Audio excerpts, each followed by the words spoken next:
Nous allons commencer. Nous allons lire un verset du Srimad Bhagavatam, premier chant, chapitre 17, verset 2. Vrisham rinaladhavalam mehantam iva bibhyatam vipamanam padaikena siddhantam shudrataditam. Traduction. Le bœuf était blanc comme le lait. Il se tenait debout sur une seule patte, dans une condition précaire, tremblant et urinant de terreur, étant impitoyablement frappé par ce Shudra. Commentaire. Srila Vishwanath Chakravarti Thakur dit « Les mots Mehantam Iva signifient comme s'il urinait. Dharma se tenait sur une patte et urinait. Ceci est une métaphore pour exprimer une condition précaire. Le fait que le bœuf tremble indique qu'il ne crée pas d'opposition aux actions de Kali. Les principes de la religion sont par nature immaculés, tel un lotus blanc.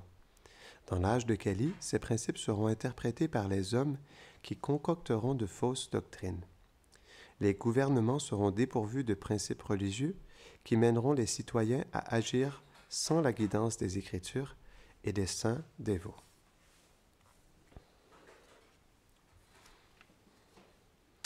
Om Gyanati Mirandasya Gyananjara Sharakaya Chakshurun Miritam Jaina Tasmai Shri Gurave Namaha Shri Chaitanya Manobhishtam Stapitam Jena Bhutale Swayam Rupa Kadamayam Dadati Svapadantikam.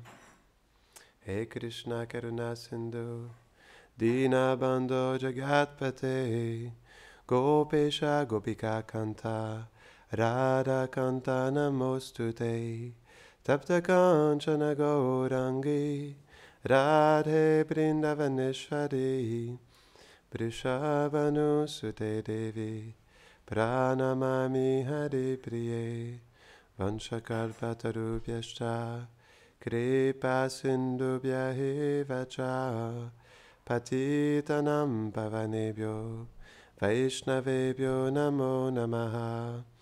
Jaya Shri Krishna Chaitanya Prabhu Nityananda Shri Advaita Gadadhara Shivasadi Gaura Bhakta Vrinda. Hare Krishna Krishna Krishna Hare Hare Hare Rama Rama Rama Hare Hare. Dans le Mahabharata, c'est expliqué que lorsque nous protégeons le Dharma ou respectons le Dharma, alors le Dharma nous protège, mais lorsque nous rejetons le Dharma, alors le Dharma nous détruit. Donc, dans ce principe, on peut voir qu'est-ce qui se passe aujourd'hui. Il n'y a plus de Dharma. Les êtres vont à l'encontre du Dharma. Premièrement, ils vont à l'encontre de leur nature éternelle. Donc, comme ils vont déjà à l'encontre de leur nature éternelle, ils vont à l'encontre de tout le reste. C'est ça le point, non? Donc, c'est pourquoi, en fait, tout est minimisé, en fait, dans l'âge de Kali. Tout disparaît. Et on voit dans la personnalité, non, du bœuf qui représente la religion, que les êtres dans le Kali Yuga sont dépourvus de qualité. C'est expliqué dans le commentaire que lorsque les saints étaient présents, alors il y avait justement la religion. C'est Krishna et les saints Vaishnavas qui amènent la religion. Même Krishna, il est obligé, non? Il explique ça dans la Gita. Il est obligé de revenir à chaque millénaire pour pouvoir rétablir les principes de la religion. Parce que, comme en fait l'être, il est conditionné par les modes de la nature, graduellement cette connaissance se perd. Et comme on avait expliqué l'autre jour dans une conférence, même quand Krishna était présent, il y a 5000 ans, personnellement, il y avait quelqu'un qui s'était fait passer pour lui, qui s'appelait Vasudeva Krishna. Il s'était même placé 2 autres bras sur son corps et il se faisait passer pour Krishna, même quand Krishna il était présent sur terre directement. Donc c'est pourquoi Krishna n'a pas le choix de venir, parce que même quand il est là, il y a déjà des êtres qui se font passer pour lui. Non?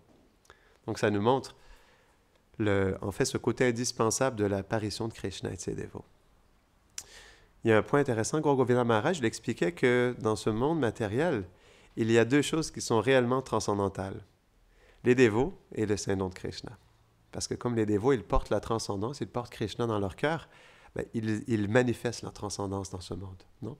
C'est expliqué que lorsque chaque pas du Vaishnava est comme un pèlerinage, et à chaque endroit où il va, il amène le monde transcendantal. Non? C'est pourquoi c'est la présence des Vaishnavas et du Saint-Nom que cette réalité, elle reste manifestée. Sans ça, tout est recouvert.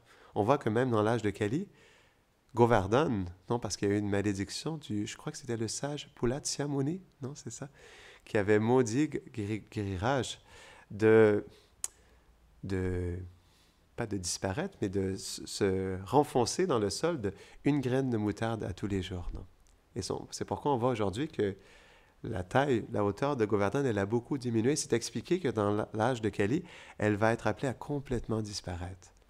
Toutes les forêts de Vrindavan vont disparaître. Tous les lilastan, les lieux de divertissement vont disparaître dans le Kali Yuga. Non? Par l'influence de Kali, de cette énergie. Donc même, c'est pas qu'il disparaît, le lieu de Krishna, mais c'est qu'il est recouvert. Ça s'appelle Drishtya Manadham. C'est le Dham, mais qui n'est pas manifeste en externe. Donc, comme Jiva Goswami l'expliquait, lorsque Krishna était présent, même en fait, les opulences de Vrindavan, elles étaient manifestées aussi, comme l'arbre Kadamba. Il y a un arbre Kadamba très spécial où Krishna, il aime prendre refuge, non? Ou par exemple, si on voit l'arbre Vamsivata, donc les arbres à soie, ils étaient manifestés quand Krishna était présent il y a 5000 ans. Toute la douceur et les qualités de Vrindavan étaient manifestées lorsque Krishna il était présent sur Terre. C'est pourquoi il vient, pour manifester sa présence et son Dham, sa demeure éternelle. Non? Mais dès qu'il a quitté, dès qu'il a enlevé en fait le bout de ses pieds pareils au lotus, graduellement, en fait, sa demeure éternelle, elle a graduellement été recouverte en fait de son énergie externe. Donc c'est pourquoi aujourd'hui, lorsqu'on va à Vrindavan, on voit des choses en externe, comme par exemple, il y a des buildings, il y a des bâtiments qui se construisent dans des condominiums, des appartements, qui se construisent au-dessus des forêts de Vraj. Non? Mais ça ne veut pas dire que Vraj disparaît, c'est juste qu'elle devient cachée par cette couche matérielle. Mais Prabhupada, c'est intéressant, il disait que même si le Dham il est recouvert par l'énergie matérielle, parce que ça reste le Dham, la demeure de Krishna, eh bien, il y a toujours quelque chose de transcendantal qui est manifesté. Et même des personnes qui n'ont pas la foi, s'ils vont à Vrindavan, ils pourront sentir quelque chose de spécial. C'est ce que Srila Prabhupada expliquait. Même s'ils n'en sont pas conscients, ils auront l'expérience de quelque chose de spécial, parce que c'est la terre de Vrindavan. Non? C'est la demeure éternelle de Krishna. Donc, on pourrait dire, OK, donc Vrindavan va être complètement recouvert dans le Kali Yuga, mais comment peut-on rester en contact avec ce monde transcendantal et avec les gloires de Krishna? C'est par les Vaishnavas. C'est même expliqué que le Gange, le Gange, non? Qui est une rivière sacrée, non? Qui émane de cet océan Karana, non? Et qui baigne les pieds de Mahavishnu. Cette rivière, le Gange, en fait, Ganga Devi, elle sent le besoin que les Vaishnavas, les purs dévots du Seigneur, se baignent dans ses eaux pour qu'elle puisse, elle aussi, recevoir cette bénédiction. Parce qu'elle reçoit tous les péchés des êtres qui se baignent en ses eaux. Et c'est pourquoi, justement, par elle-même, elle ne peut pas se libérer de ce fardeau des péchés des âmes conditionnées. C'est lorsqu'un saint Vaishnava se baigne dans ses eaux que, même en fait, le Gange est purifié. Donc, ça nous montre l'importance des Vaishnavas, non? Comme l'expliquait Gaura Govinda Maharaj, le Saint-Nom et les Vaishnavas. Donc, comme l'explique Yudhishthira Maharaj à Vidura, lorsqu'il le rencontre, il lui dit, en fait, tu es comme un lieu de pèlerinage personnifié parce que tu portes Krishna dans ton cœur. Non? Et c'est pourquoi les Vaishnavas, comme ils ont Krishna dans leur cœur, partout où ils vont, ils purifient la terre. Non? C'est pourquoi aussi Bhumi Devi, qui est alourdie du fardeau des péchés des âmes conditionnées, elle souhaite que Krishna vienne pour qu'il puisse marcher, fouler en fait sa terre. C'est pourquoi elle souhaite que les Vaishnavas viennent aussi en ce monde, pour qu'elles puissent avoir la bénédiction de la poussière de leurs pieds pareils au lotus. Non? Comme l'explique Prahlad Maharaj, on devrait, pour recevoir la bénédiction, la miséricorde du Vaishnav, on devrait enduire tout notre corps de la poussière des Vaishnavas. Parce que dans la poussière des pieds pareils au lotus des Vaishnavas, il y a la miséricorde de Krishna. Non. Il y a la miséricorde de Radharani. Donc c'est tellement spécial cette poussière. Et c'est pourquoi la terre elle-même, en fait, elles se sont tellement fortunées de recevoir cette poussière sur sa tête. Donc, c'est par la présence des Vaishnavas qui chantent le Saint-Nom de Krishna et qui glorifient sa demeure éternelle que nous pouvons avoir un aperçu du monde transcendantal, même dans le Kali Yuga. C'est pourquoi ils viennent même dans le Kali Yuga. Dans un ère où la religion est presque complètement disparue, les Vaishnavas viennent pour pas seulement rétablir les principes de la religion, mais pour aussi rétablir en fait le monde transcendantal. Srila Prabhupada, il expliquait que s'il pourrait y avoir 1% des Américains qui deviennent des Vaishnavas, alors la terre entière pourrait devenir comme Vaikuntha. Non. Donc même cette terre, comme l'expliquait Gurudev la dernière fois, cette terre n'est pas une terre ordinaire. Donc elle est faite pour recevoir la demeure éternelle de Krishna, pour manifester les divertissements de Krishna. Donc c'est sa fonction, Bhumi Devi. C'est pourquoi elle est tellement spéciale. C'est la seule planète dans cet univers qui reçoit les pieds pareils au lotus de Krishna, qui reçoit Vrindavan, la demeure de Krishna. Donc c'est pourquoi c'est sa fonction aussi de manifester, pas de manifester, mais d'être le soutien. Comme par exemple dans une pièce de théâtre, il y a toujours une scène pour que la pièce de théâtre puisse pouvoir être exprimée. C'est la même chose avec les divertissements de Krishna. Pour que Vrindavan puisse être manifesté, il doit y avoir un soutien, il doit y avoir une scène. Et cette scène, c'est Bhumi Devi. Donc sa fonction, elle est de pouvoir recevoir ces divertissements et les exprimer à travers la présence de Krishna. Non? Donc c'est pourquoi aussi c'est tellement spécial cette terre. Et c'est pourquoi on doit l'honorer. Parce que c'est sa fonction de recevoir les Vaishnavas. De donner refuge, plutôt que sa terre puisse, comme par exemple, lorsqu'on voit la terre de Vrindavan, quelle est sa fonction? De soutenir les pieds pareils au lotus de Krishna. Elle se fait extrêmement douce pour pouvoir accueillir les pieds de Krishna. Eh bien, Bhumi Devi se fait extrêmement douce pour recevoir la présence de Krishna.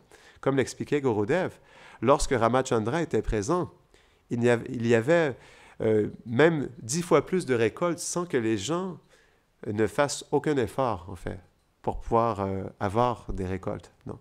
Il y avait des joyaux, des pierres précieuses partout qui se manifestaient, parce que lorsque Bhumi Devi, elle peut faire son service, elle manifeste tellement d'opulence, non, pour le plaisir et le service de Krishna. Et qu'est-ce qui se passe en ce moment? C'est pour ça, en réalité, comme il n'y a plus de... elle est tellement alourdie de ce fardeau, et comme les êtres utilisent cette terre comme une poubelle, en réalité, non? Au lieu d'être dans le sacrifice, d'utiliser la terre pour pouvoir engager toutes les choses dans le service de Krishna, alors ils exploitent la terre. Non? Et c'est ce qui fait qu'on reçoit toutes ces réactions karmiques négatives. Non? C'est par ce manque de respect de l'état naturel de Bhumi Devi, ce qu'elle fait naturellement. Non? Donc c'est pourquoi on voit dans le Kali Yuga, les êtres sont complètement en désharmonie avec Bhumi Devi, avec Mère Terre. Donc c'est pourquoi la présence des Vaishnavas, elle est indispensable. Et même Bhumi Devi elle-même se sent complètement redevable, non? Et dépendante de la présence des Vaishnavas. Parce que les Vaishnavas, ils ramènent la présence de Krishna sur terre. Non? Comme ils l'ont dans leur cœur, ils la manifestent naturellement.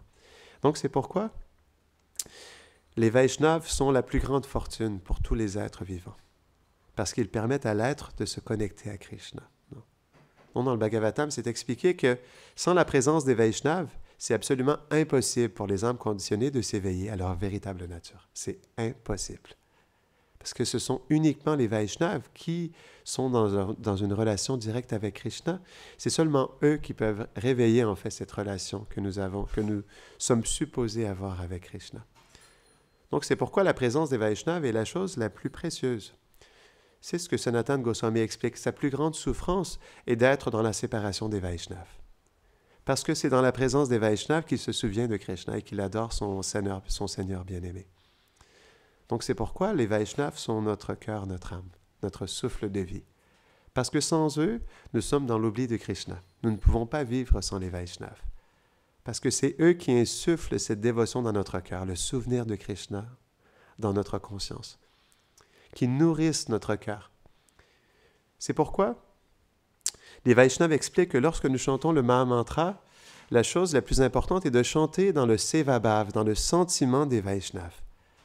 Parce que comme l'âme conditionnée n'a aucun sentiment d'amour pour Krishna, c'est en méditant profondément sur les sentiments des Vaishnavas, qui eux ont des réels sentiments d'amour pour Krishna, que nous pouvons faire naître cet amour en notre cœur.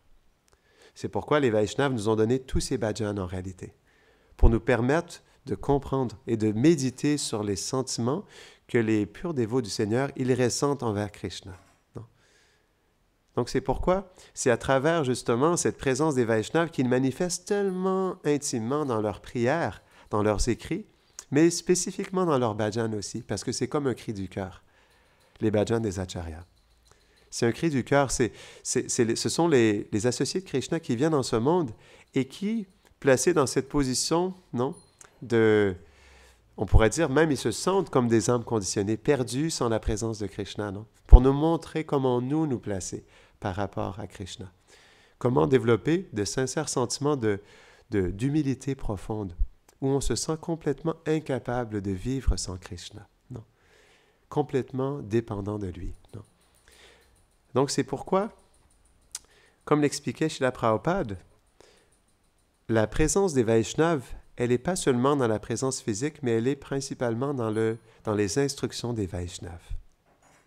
Parce qu'avec les instructions des Vaishnavas vient leur réalité, vient leur service. Non? Tout est inclus dans les instructions du maître spirituel. Parce que ce que le maître spirituel fait est toujours un service envers Radha et Krishna, toujours une connexion avec le monde transcendantal. Les purs dévots du Seigneur ne sont jamais déconnectés à aucun instant de Krishna. Jamais déconnectés de cette réalité transcendantale. C'est pourquoi dans les instructions du maître spirituel, cette instruction contient la clé par laquelle nous pouvons nous connecter au monde transcendantal. Il n'y a pas d'autre moyen. Même pour chanter le Mahamantra. On pourrait par nous-mêmes chanter le Mahamantra pendant des vies, mais c'est lorsque nous chantons le Mahamantra sous le refuge et la miséricorde du maître spirituel que le Mahamantra se manifeste, qui se dévoile dans notre cœur. Pas par notre propre effort personnel. Donc, avec l'instruction du maître spirituel vient la miséricorde et vient cette réalité. C'est pourquoi on doit faire chaque chose dans le refuge et la miséricorde du maître spirituel.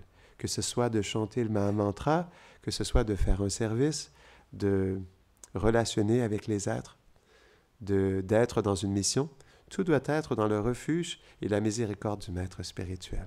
Parce que tout est contenu dans ce refuge. C'est la seule manière pour pouvoir progresser spirituellement. C'est par cette connexion que le maître spirituel nous donne, par cette instruction qu'il nous donne. C'est comme en fait, c'est un pont par lequel, à travers cette instruction, le maître spirituel nous connecte à Krishna, à la dévotion et avec cette demeure transcendantale. C'est pourquoi, comme l'expliquait Srila Prabhupada, cette connexion et cette association avec les Vaishnavas, elle se fait réellement dans le service. Parce que c'est à travers ce service qu'on se connecte au cœur du maître spirituel. Parce que tout ce que le maître spirituel fait est par amour pour Krishna. Donc, naturellement, dans l'instruction qu'il nous donne est contenu son amour aussi pour Krishna. Donc, c'est comme ça aussi qu'on peut développer cet amour. Parce que, comme on expliquait, Sevabhav veut dire l'attitude de service qu'un Vaishnava il a envers Krishna. Donc, ce Sevabhav, il est contenu dans son chant, dans ses paroles, dans sa glorification de Krishna et aussi dans ses instructions. C'est pourquoi ce Sevabhav, cette attitude de service, ce sentiment qu'un Vaishnava il a pour Radha et Krishna, pour nous, c'est vraiment la chose la plus précieuse parce que c'est à travers ça qu'on peut réellement se connecter à notre vérité. C'est le seul moyen de nous connecter à notre vérité. Parce que le maître spirituel, il est le médium transparent de cette réalité transcendantale. Et c'est par cette connexion avec lui qu'on peut réellement avoir au départ un aperçu et ensuite graduellement se connecter à cette réalité merveilleuse. Non? Et comme l'expliquaient les grands Vaishnavas, plus justement nous prenons refuge du service du maître spirituel, de ses pieds, de son association à travers ses instructions, à travers ses sentiments, à travers son chant, et plus graduellement nous sommes introduits à cette réalité. Parce que, comme l'explique Rupa Goswami, nous pouvons seulement entrer dans cette réalité lorsque nous sommes introduits par une personne qui, elle, est connectée à cette réalité. C'est le seul et unique moyen. Mais il y a l'espoir. L'espoir, c'est le refuge du maître spirituel. C'est ça la présence du Vaishnav. Comment nous pouvons l'intégrer dans notre cœur? C'est par le service envers le Vaishnav. Ça sera notre connexion et notre miséricorde. Donc, on va terminer ici. Est-ce qu'il y a des questions ou des réflexions avant qu'on termine le cours? Oui?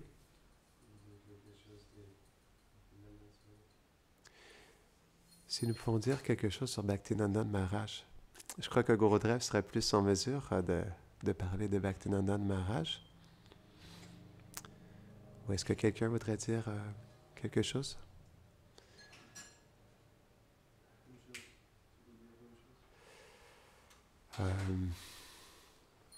On sait que, d'accord, on va dire un petit quelque chose sur Bhaktinandan Maharaj, comme c'est son apparition aujourd'hui. Donc, on sait que Bhaktinandan Maharaj, il a joint à 11 ans l'ashram de Sridhar Maharaj. Et donc, dès qu'il avait 11 ans, il a commencé à vivre dans l'ashram de Sridhar Maharaj. C'est pourquoi il a eu beaucoup d'associations avec Sridhar Maharaj. Et lorsqu'il nous parle de l'association qu'il a eue, c'est tellement touchant de voir l'amour qu'il avait pour Sridhar Maharaj. À quel point aussi Sridhar Maharaj, il a été miséricordieux. C'était comme un père pour lui. Et malgré tout, ce que Bhaktinandan Maharaj, il explique, comme il était tellement proche de lui, il a joint quand il avait 11 ans, donc naturellement, c'était comme sa famille, il était vraiment très proche de lui. C'est pourquoi, parfois, il avait une intimité avec lui qui l'amenait au-delà du fait d'être un disciple, tellement il était proche de Sridhar Maharaj. Mais en même temps, c'est ça aussi, c'est ce que Raghunath Das Goswami il explique dans la Manashiksha. Il explique que on ne devrait pas seulement voir le maître spirituel seulement comme notre bienfaiteur, mais on devrait voir notre maître spirituel comme notre meilleur ami. Ça, c'est la vraie connexion avec le maître spirituel. Parce que le maître spirituel, il est fait pour nous amener à notre réalité. Et j'ai trouvé ça très beau quand j'ai entendu ça pour la première fois. On devrait voir, au-delà du fait qu'il est bien sûr notre bienfaiteur, on devrait voir notre maître spirituel comme notre meilleur ami. Et ça, c'est tellement quelque chose de beau. Et Bhaktinandan Maharaj, dans le sentiment qu'il a justement de cette proximité avec Sridhar Maharaj, il exprime ce sentiment que Sridhar Maharaj, il est son meilleur ami. Parce que naturellement, le maître spirituel, il nous connecte à Krishna et il nous connecte à notre vérité. C'est pourquoi, en réalité, il est notre meilleur ami, naturellement. Donc, on va terminer ici. Grantara Shrimad Bhagavatam Ki Janatai Gora Premanande.